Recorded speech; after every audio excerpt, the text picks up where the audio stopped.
Hi, I'm Ken Rafanan, and I'm here to talk to you about Young Women Belong in Makerspaces, developing and detecting young women's agency in making. I'm here representing our whole team, including Elise Levin-Güracar, Nuria Jaumot-Pascual, Teresa Lara-Meloy, Harriette Stevens, and Jennifer Knudsen. We want to start with a thank you to the participants of the Amaze program for the enthusiasm for the program and their willingness to participate with us in the research. The authors also want to thank the Forge for being such engaged partners in the endeavor. African American Young Women in Making to Engage in STEM and Entrepreneurship, AMAZE, was an NSF iTest developing and testing innovations project aimed at serving 14 to 18-year-old young women in Greensboro, North Carolina, USA. The project was a collaboration between Turk, a nonprofit STEM education research and development organization, and the Forge Greensboro, the largest community makerspace in the southeastern United States.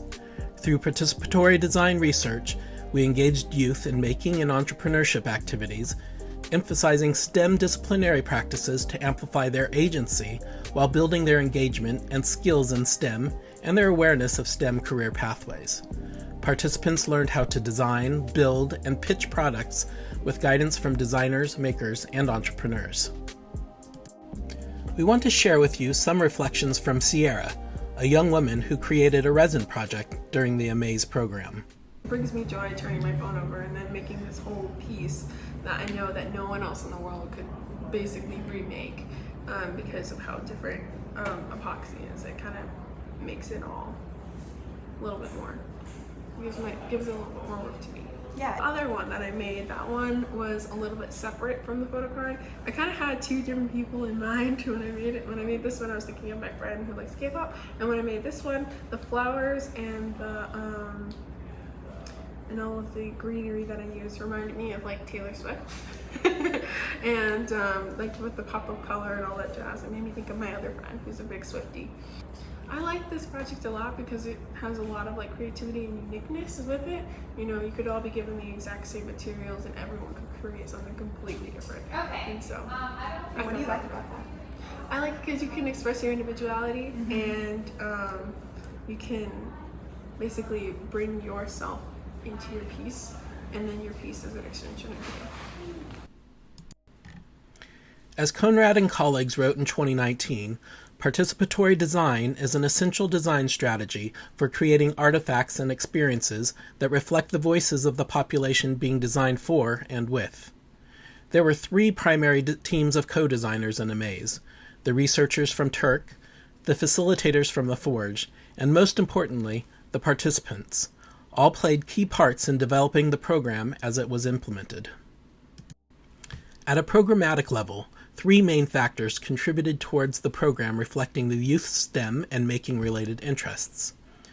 First, youth were told at the beginning of the program, and reminded throughout, that Amaze was a research project, and that their voices were essential for the field to learn from their experiences. Second, the Amaze program staff and design researchers asked the participants, a majority of whom were young women of color, what they wanted to create and learn, and then observed participants' engagement throughout the build cycles. And third, perhaps most critically, when youth asked for different resources or learnings, program facilitators worked diligently to provide the experience that the youth were seeking. To support the young women's agency, we developed a working definition of agency: a person or group's ability, inclination, and sensitivity to conceptualize and pursue the making of an object, physical, psychological, or social, to address a need or desire given a set of appropriate physical or social resources. We proposed for Amaze the following 5 criteria for detecting and supporting agency: self-efficacy, personalization, connection, planfulness, and iteration. We operationalize self-efficacy as, is there evidence that participants perceive that their effort influences their success? Personalization is operationalized as, do participants' creations show attempts to make them more relevant or useful to specific people in participants' lives? Connection is operationalized as, do their creations show connections to notions of self or others?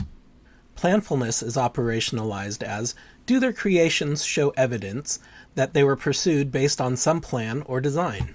And iteration is operationalized as, do their creations show evidence that they were improved upon? To better support young women's agency in makerspaces, programs should be organized to center around the participants' learning interests, and focusing the learning activities on their experience instead of on a set curriculum with specified goal products. The structure of maze-making activities supported Sierra's and other participants' agency most frequently through the support of self-efficacy, personalization, and connection. Due to time constraints, planfulness and iteration were supported less often. The Amaze participants reported and displayed high engagement and enjoyment. Experiences like Sierra's and those of her peers are key to engaging young women in STEM-rich learning experiences and ultimately broadening STEM opportunities for everyone. If you have any questions about the Amaze program, please feel free to email us at the emails shown below. This material is based upon work supported by the National Science Foundation iTest program. Any opinions, findings, and conclusions or recommendations expressed in this material are those of the authors and do not necessarily reflect the views of the National Science Foundation.